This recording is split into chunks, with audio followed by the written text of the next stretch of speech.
Luis del Pino y Carmen Carbonell, tu opinión importa. En Mañanas en Libertad.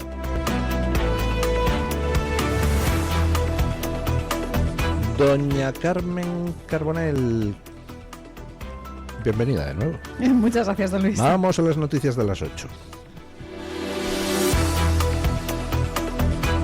Actualizamos la información a esta hora de la mañana y les seguimos hablando de la repercusión que está teniendo la postura de Pedro Sánchez respecto a Irán.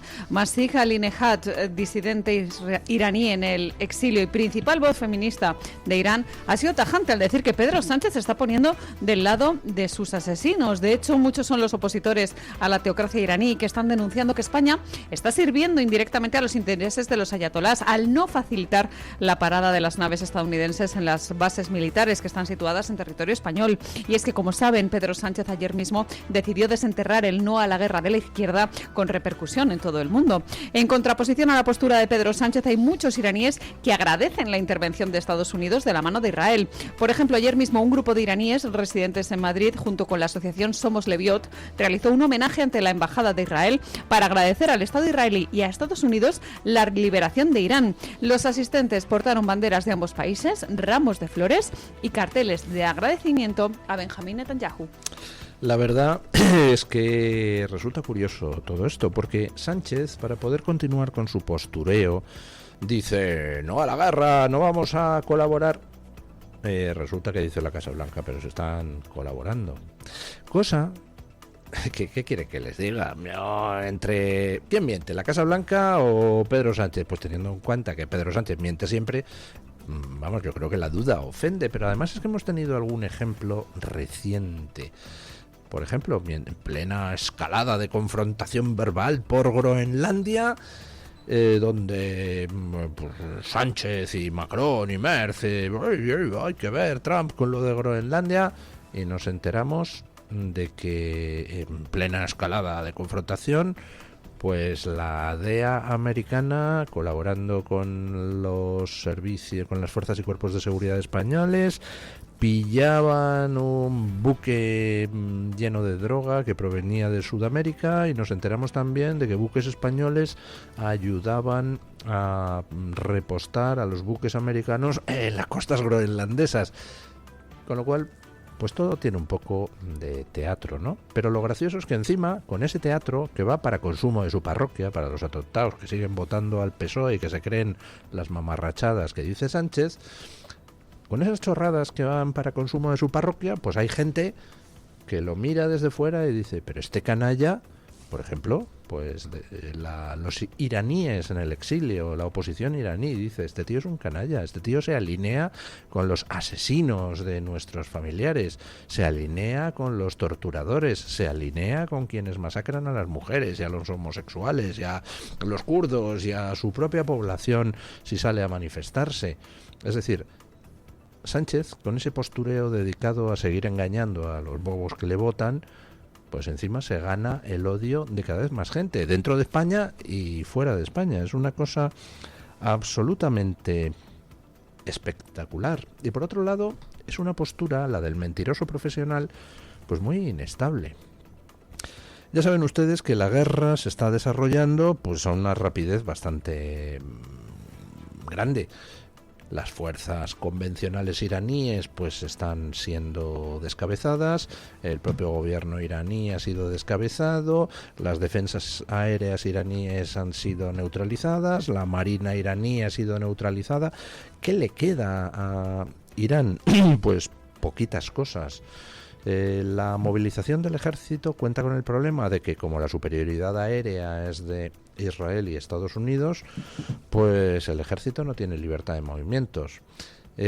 Internamente, el funcionamiento de la administración y del gobierno, como Israel tiene hackeado todo sistema de comunicaciones en Irán, pues tampoco pueden organizarse. La verdad es que lo tienen un poquito crudo, pero les quedan dos cosas. Uno, las lanzaderas de misiles que se les están agotando, pero todavía tienen alguna, y luego hablaremos de ello.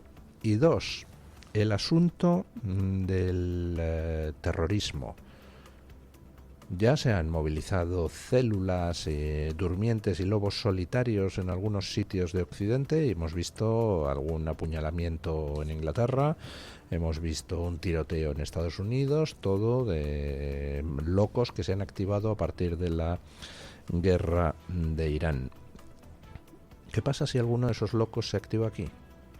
¿Qué pasa si alguna célula durmiente iraní se activa aquí? Teniendo en cuenta que aquí Sánchez está dejando entrar a cientos de miles a gente sin ni efectuar ni la más mínima comprobación de antecedentes o de peligrosidad. ¿Qué pasa si mañana hay un atentado de carácter islamista en España? ¿Grande o pequeño? ¿Dónde queda Sánchez? Porque claro, ¿a quién le podría echar la culpa? Después de decir, nosotros no estamos participando en la guerra. Entonces, aunque decides no participar, seguimos siendo objetivo. Es muy complicado el mantener ese tipo de postureos. Ya sé que Sánchez le importa tres bledos y continúa mintiendo y huyendo hacia adelante, le da igual, pero corre el riesgo de acabar no mal, sino muy mal. Bueno, ayer en el Senado americano se debatía una proposición para que Trump detenga la guerra contra Irán. ¿Qué pasó con esa proposición? Escuchen.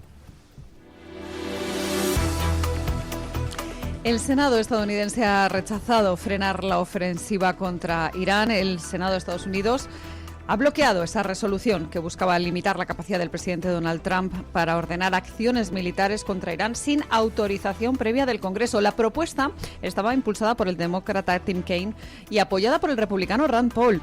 Obtuvo solo 47 votos a favor y 53 en contra, insuficientes para superar la mayoría republicana y un eventual veto presidencial. El secretario de Estado Marco Rubio defendió la ofensiva contra el régimen iraní y justificó la eliminación de sus capacidades militares para evitar así que desarrollen nuevas armas nucleares. Esta votación en el Senado refleja el apoyo mayoritario al presidente Donald Trump, mientras que los intentos de la oposición por limitar las atribuciones militares no logran superar la barrera parlamentaria ni el posible veto del Ejecutivo. Bueno, pues ayer derrotada esa moción de los del Partido Demócrata para que Trump detuviera la guerra en Irán, derrotada por 53-47. Hubo una defección en el bando republicano. Rand Paul, que es ese que va de libertario, a ver si le echan ya de una vez en las siguientes elecciones, porque vaya sujeto, votó con los demócratas. Pero hubo un demócrata, Fetterman, que votó con los republicanos. La verdad es que dentro del bando del Partido Demócrata, el único que tendría posibilidades de alcanzar la presidencia en las próximas elecciones sería, precisamente porque es alguien moderado y sensato, el senador Fetterman. Y sin embargo, pues no le presentarán de candidato los del Partido Demócrata, porque dentro del Partido Demócrata pues se ha hecho con el poder una camarilla enormemente radical y una parte del electorado demócrata, aproximadamente la mitad del electorado demócrata, es decir, el 25% del conjunto de los americanos, pues se han radicalizado hacia la extrema izquierda brutalmente y no van a permitir que alguien moderado les lleve de nuevo a la Casa Blanca, lo cual es condenarse ellos mismos a no ganar las siguientes presidenciales. Pero vamos, cuando el enemigo se equivoca, no le interrumpas. Bueno, ayer imagino que a Sánchez le debió de entrar un apretón súbito cuando alguien le informara de que acababa de derribarse un misil iraní dirigido contra Turquía. Ayer Irán disparó un misil balístico contra Turquía. Y Turquía es, recordemos, miembro de la OTAN. Por tanto, era un ataque contra un miembro de la alianza y por tanto se podría invocar el artículo 5 del tratado, lo que obligaría a España a entrar en la guerra contra Irán. Así que supongo que en cuanto se lo dijeran a Sánchez que Irán ha lanzado un misil, le debió de entrar un retortijón brutal. Escuchen. Les seguimos hablando de la guerra en Irán porque los sistemas antiaéreos de la OTAN han tenido que derribar un misil iraní que se dirigía hacia Turquía. La Alianza Atlántica ha tenido que interceptar este misil iraní tras cruzar el espacio aéreo sirio sin registrarse víctimas. Por su parte, el secretario de Guerra norteamericano Pete Hegseth ha afirmado que solo acababan de empezar y asegura que Estados Unidos ha atacado o hundido al menos 20 buques militares. De hecho, ayer mismo un submarino disparó un torpedo contra un buque de guerra en aguas próximas a Sri Lanka, a la antigua Ceilán, causando la muerte de al menos 80 soldados iraníes. Bueno.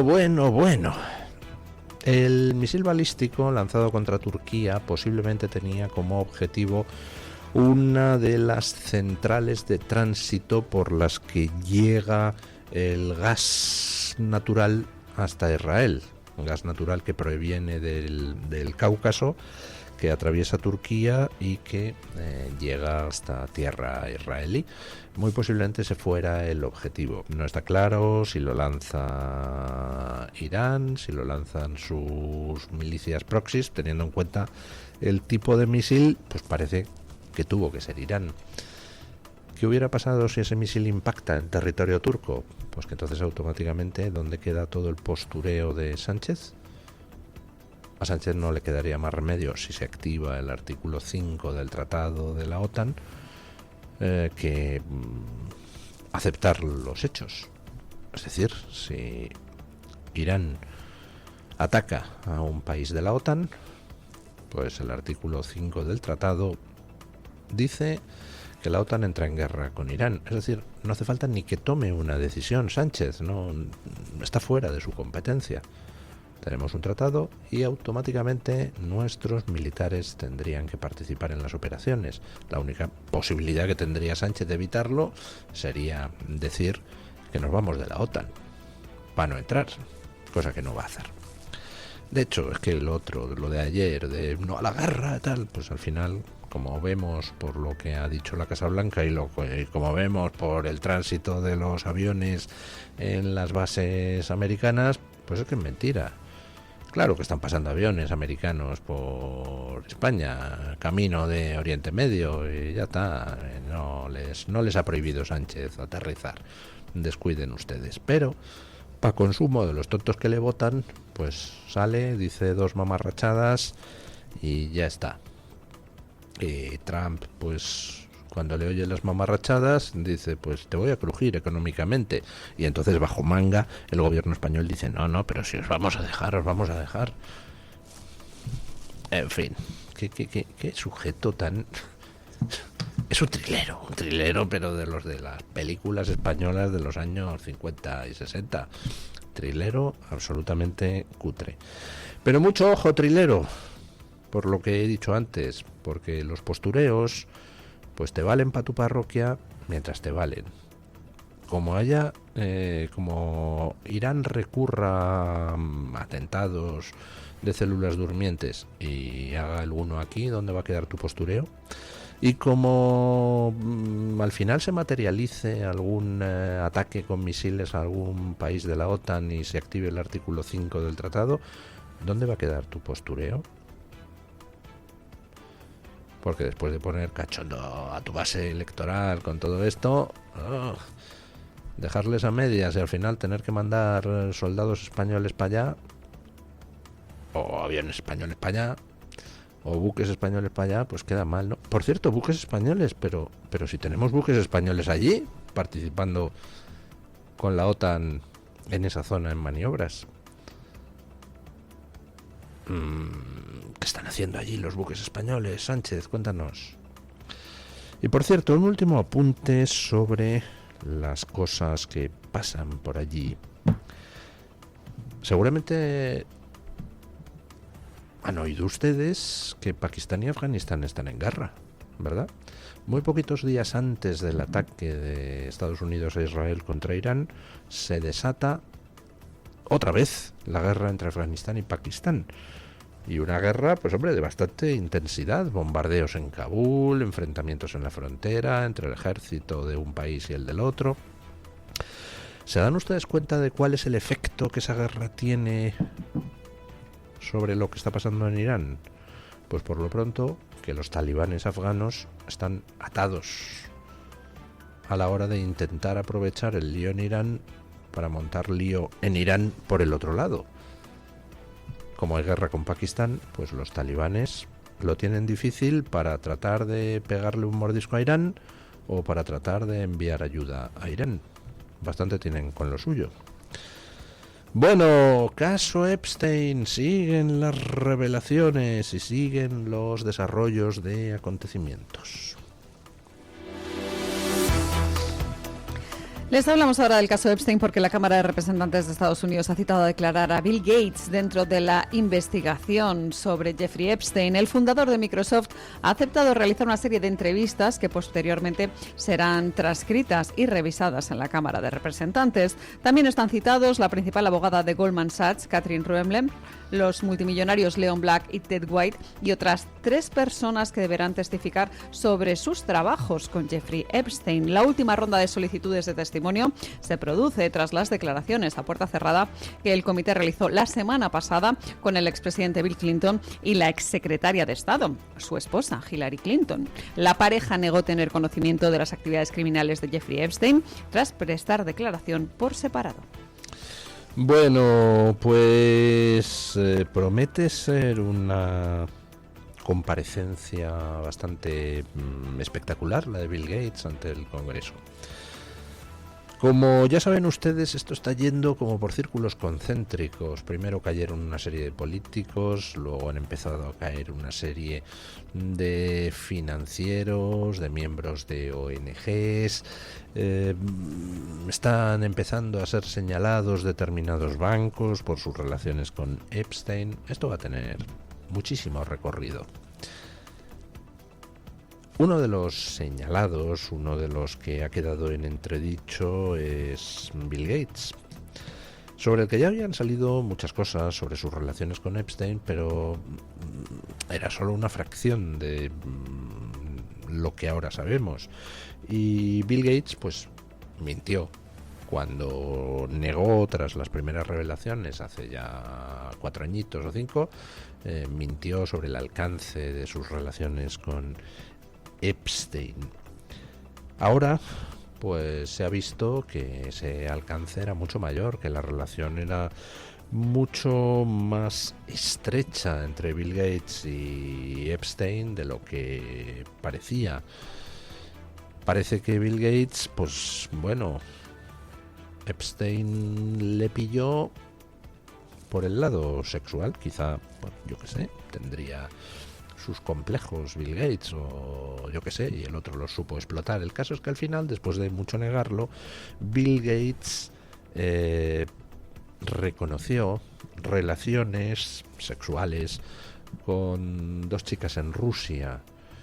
Una de ellas, para colmo, pues han aflorado fotografías que muestran a esa chica con la que se acostó Bill Gates posando con otra chica rusa que resulta que es una conocida espía del Kremlin.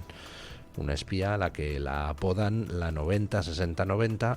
Ustedes podrán imaginar por qué, porque la verdad es que las medidas de la chica pues son bastante perfectas. Bueno, pues Bill Gates va a tener que ir a esa sesión en el Congreso a declarar sobre sus relaciones con Epstein en un momento pues duro para él, duro en el sentido de que ha quedado al descubierto muchas de sus mentiras, se ha visto obligado a pedir perdón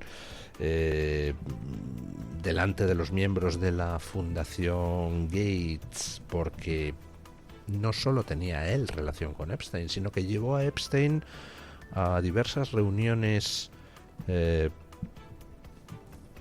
la Fundación, con personal de la Fundación. Y entonces, claro, ahora hay personas de la Fundación Gates que salen en los papeles de Epstein porque Bill Gates llevó a Epstein a reuniones con ellos.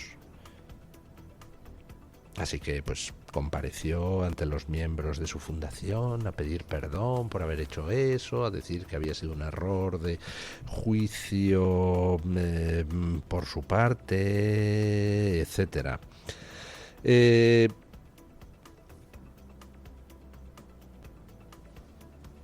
¿Recuerdan ustedes quién soltó en septiembre de 2022, o quién anunció que iba a soltar 130 millones de euros en una reunión con Bill Gates. 130 millones de euros de nuestros impuestos. En septiembre de 2022, durante una conferencia de la Fundación Gates en Nueva York, Pedro Sánchez anunció que España aportaría 130 millones de euros durante 3 años, entre 2023 y 2025, a un fondo de Global Fund creado por la ONU. No es propiedad de Gates, pero la Fundación Gates es uno de sus principales donantes privados. Ha aportado miles de millones.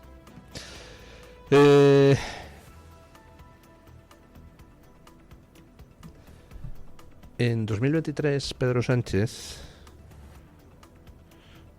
le dio 95 millones de euros a la Alianza Mundial para las Vacunas, cofundada y fuertemente financiada por la Fundación Gates.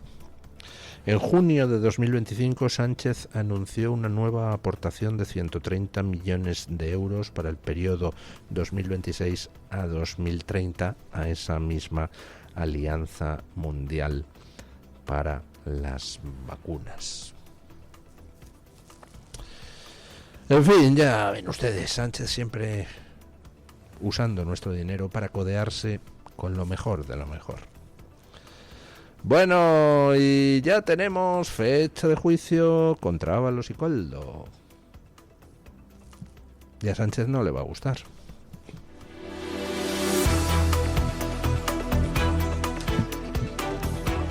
Terminamos el repaso a las noticias contándoles que ya hay fecha para el juicio contra Ábalos y Koldo por el caso de las mascarillas. El Tribunal Supremo juzgará desde el 7 de abril al exministro José Luis Ábalos y a su antiguo asesor Koldo García por varios delitos relacionados con la compra de material sanitario durante la pandemia. Se les acusa, entre otros cargos, de pertenencia a organización criminal, prevaricación, cohecho, malversación y tráfico de influencias. Como saben, ambos están en prisión provisional en Soto del Real, en Madrid. Y en este juicio van a declarar también como testigos el ministro de Política Territorial, Ángel Víctor Torres, y la presidenta del Congreso, Francina Armengol, que en la pandemia presidían Canarias y Baleares, respectivamente. Ambos deberán explicar por qué contrataron material con la empresa Soluciones de Gestión, vinculada directamente con el empresario Víctor de Aldama. Entre los más de 70 testigos citados hay también altos cargos del gobierno, exdirectivos de empresas públicas y personas del entorno de los acusados. La Fiscalía Anticorrupción pide 24 años de cárcel para José Luis Ábalos y 19 y medio para Koldo García. Para Víctor de Aldama pide 7 años, que ya ha admitido parte de los hechos. El Tribunal Supremo ha rechazado citar de momento al presidente del Gobierno y a varios ministros más, al considerar que no guardan relación directa con este caso. Bueno, pues supongo que es que tienen que cogérsela con papel de fumar los señores del Tribunal Supremo, porque claro, para, en fin, pringar a Sánchez, pues habría que trabajar más los datos existentes, ¿no? Pero, en fin, si resulta que estaban pringados en la corrupción, su número 2, Ábalos, su otro número 2, Cerdán, su chico para todo, Koldo. Si estaba pringado en la corrupción ese Aldama que viajaba con Zapatero de Venezuela a Dominicana, ese Aldama en cuyo restaurante se celebró el cumpleaños de Ábalos con todo el gobierno, ese Aldama que estuvo liado en la organización del viaje de Delcy Rodríguez a Madrid. Si resulta que varios otros altos cargos socialistas como Ángel Víctor Torres, como Francina Armengol, también aceptaron el comprar material de la trama cuando no tenían relación orgánica con Ábalos, pues oiga, no sé, ¿quién es el que está por encima de todos ellos? Sánchez, ¿verdad?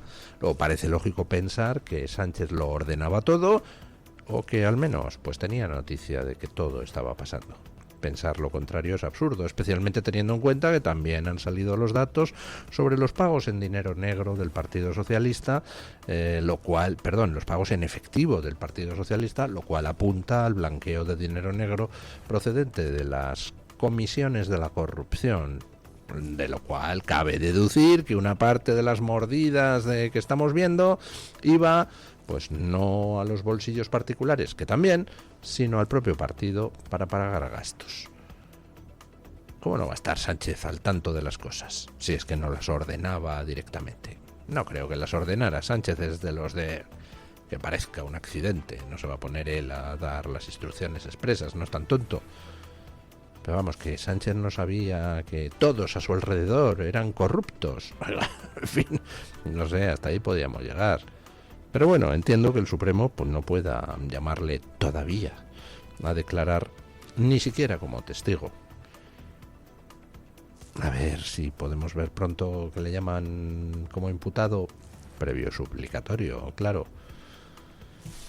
En fin. Bueno, pues será cuestión de ir a la información del tiempo con la ayuda de doña Carmen Carbonell y después pausa publicitaria y a la tertulia.